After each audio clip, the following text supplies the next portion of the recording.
let me apologize in advance if my title isn't concise enough or sounds clickbaity. I'm sorry. I have a set number of letters and I'm just trying to convey the information to get people to watch the video that are interested. So let's begin with a couple news stories. I only have 4 news stories for this week, so it's time for the news story rundown. Whatever, you know, MLG and all that stuff. I'm not feeling it because I don't have a lot of news stories to talk about, but I will get through this with you guys if you guys motivate me, which this video is going to come out much later, so just time travel. Anyways, let's get on to the first story. It's Radio Proto broadcasting out of New Jersey. And remember, guys, you're not allowed to pump your own gas in New Jersey. The first news story. Capcom announces 2015 Pro Tour. Basically, they're going to have a big tour where you're going to be playing fighting games. I assume if it's not a fighting game, I would be very surprised. Basically, the giant tournament consists of players fighting against each other for the top tier rank, and the winners get $500,000, which is quite a bit for someone who does this sort of thing.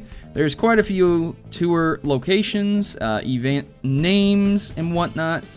Japan Premier Events, DreamHacker Winner, Capcom Pro Tour Asia Finals, Milan Games Week, Brazil Game Show, things like that. If you guys want to see that list, you can head over to Shack News, look up Capcom announces 2015 Pro Tour, and you got yourself the information you need if you're interested in registering that and getting involved in that. There you go. So Nintendo has decided to explain the lack of the new 3DS, and I have to say, once again, for this picture that Shack News has used, the woman holding the 3DS here looks eerily creepy. She's she's giving me the creeps, and I'm sorry. So once again, anyone who wants to see this news story and read about it instead of listening to me can head over to Shack News. Basically, what ended up happening is that the market was different, they said. And I don't really understand why that is. I don't understand. Here's the thing, you know, you have this mobile platform. It's a mobile device. You know, there are cell phones that are pretty tiny. There are cell phones that are pretty large.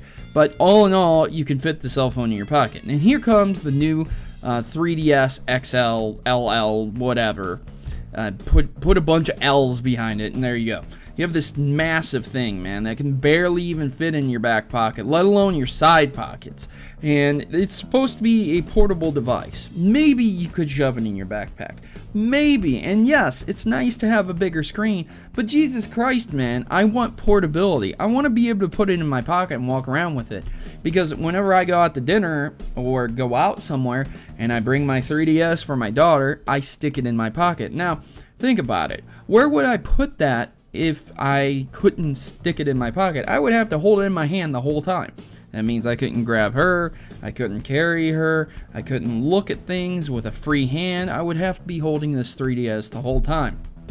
Or I would have to choose to run back to my car or put it in my backpack or whatever. And there are sometimes people just don't have those options. When they go to work, they don't bring a briefcase, they don't bring a bag or something, and they just have what they have on them. They don't need anything else. Well, if you get one of these and it can't fit in your pocket, you're pretty much stuck because you don't want to set it down. Apparently, this did sell about 175,000 units when it launched, which is nice. But again, let's put it in perspective. The 3DS line has sold quite a bit more than almost all the consoles combined, and only selling 175,000 units after the first initial launch cycle, that's pretty sad. And I feel really bad that it's not doing that well. I'm getting tired of America and Japan separating what we get. It's as if, you know, they look at us and they're like, well, they wouldn't want this. Look, man, I understand that Japan has a difference in things. Dating simulators are big over there. Dancing games are big over there. They're not big over here. But what's up with handhelds? What you think we have to see a big screen? I like smaller screens, man. I like being able to take my stuff with me and take it wherever I go. So honestly, I appreciate getting the new 3DS. That's nice. It's nice to be able to play the games with a C-stick. I haven't personally got one, and I probably won't get one for a while because there's no reason to. I like my small 3DS. This is how I feel. But you might feel different, so leave a comment in the section below and let me know if you got the new one or you're looking to get the new one. As for the Xbox One news, it's receiving a screenshot support update in March, which is going to allow anyone who is interested in taking their screenshots and sharing them with other people and doing just that. The update will allow you to show whatever picture you take of whatever game and just share it with people. It's kind of similar to Upload Studio, where you can make a clip of a video and show it to people, but I've always been wanting to take a picture of certain moments rather than a video, because a video takes severely longer. It takes 5 to 10 minutes to figure out everything, edit, chop it up, and things like that, even if it's just a very short video on the Xbox One. So this is a welcome update and very nice.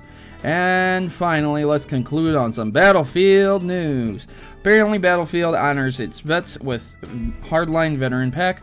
That is a clickbait headline because I was baited hard. I thought to myself, that's really awesome. You're honoring the vets. Maybe there's like some way you could verify that you're a veteran and get some kind of special tag or clan or honor. But no. What they mean by veteran is someone who's played the game before. Owners of Battlefield Bad Company 2, Battlefield 3, or Battlefield 4 will receive an exclusive Veterans Pack if they decide to purchase Battlefield Hardline. The Veterans Pack includes the following perks. One in-game Veterans patch that is permanent. You can have this patch forever, you can put it on, you can take it off. It doesn't matter, you have it forever. One 200% objective boost active for 30 minutes, and one 200% team play boost active for 30 minutes. That's just once. Those two things are just one time, which is nice. Redeeming the Veterans Pack is done through Origin, which is something you need to know before you go out and buy this and think you can just get it. You will need to have registered a copy of either the previous mentioned Battlefield games through EA's online service, or had pretty much Origin, because it automatically registers because you're on their servers.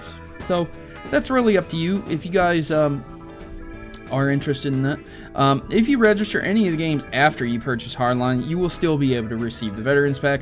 This is not a timed exclusive. It's kind of upsetting that it's really clickbaity to me. I know they might not have been trying to do that, but I literally just got back from the Veterans Clinic yesterday, so I was looking and I'm like, oh man, that's awesome. Because I always like to honor the veterans, and it's really a shame that more game companies don't honor veterans, especially first-person shooters, since it's oriented around war anyways. But no hard feelings. Anyways, ladies and gentlemen, those are the 4 news stories I'm bringing you today.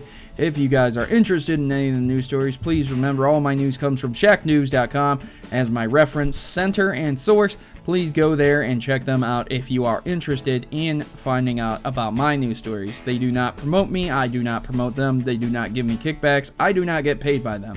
I just use them primarily to reduce the whole reference thing. So, ladies and gentlemen, with that, Radio Proto is going offline, and I will see you guys next time on Radio Proto. Thanks for watching. Radio Proto needs some coffee because his voice is going. Please remember to like and favorite the video. I don't care. Don't favorite the video. I don't care. Whatever. Look, just share it with people. It's very nice for me to get views, and it helps out with other people knowing the news that's happening. Rather than staying ignorant, education is the way of the future. So let's educate ourselves and stop being ignorant together. Thanks for watching, and as always, happy gaming. And now, the important decision of joining the Maverick Rebellion. We are a tight group of individuals who rebel against stereotypes and greater evils that are commonly accepted. ISPs, children being conned out of games, sexism in video games, enough is enough, and the Mavericks have had it. If you choose to subscribe, or stay subscribed, you are joining the fight against injustice by watching my numerous video topics. From net neutrality to publishers covering up botched releases, the Mavericks are always informed on the issues plaguing your gaming experience today. So don't be left out in the cold, and don't let those people keep you down. Join the Maverick Rebellion today and become a member of the community that will listen and engage with you. What are you waiting for? Just click subscribe and you'll be in good company. Mavericks unite!